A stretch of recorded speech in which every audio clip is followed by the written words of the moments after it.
Anyways, I think this is a kind of a reminder to everyone.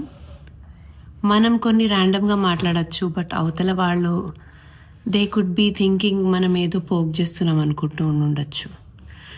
కొన్ని మనం generalise చేసి మాట్లాడచ్చు, but అవతల వాళ్ళు వాళ్ళని అంటున్నాం అనుకోవచ్చు. కొన్నిసార్లు మనం ఫీల్ అవ్వచ్చు, అవతల వాళ్ళు మనం ఓవర్ రియాక్ట్ అవుతున్నాం అనుకోవచ్చు.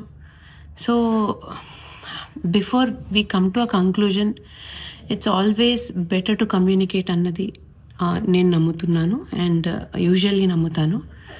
And everybody will have a story. ఇప్పుడు విన్ అయిన వాళ్ళ నుంచి, సెలెక్షన్స్లో ఓడిపోయిన వాళ్ళ నుంచి ప్రతి వాళ్ళకి ఒక్కొక్క స్టోరీ ఉంటుంది.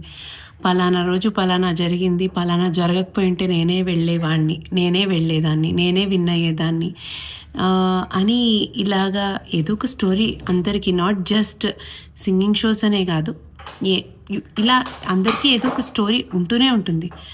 అండ్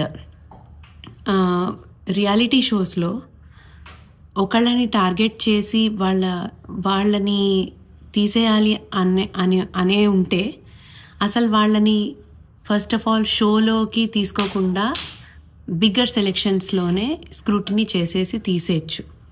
కానీ స్క్రూటినీ అప్పుడే తీసేయచ్చు.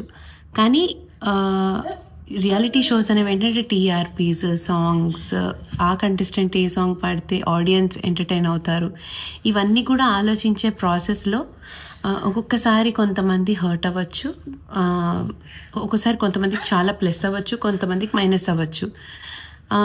This is all part and parcel of the journey we go through in our life at our respective careers. So yeah,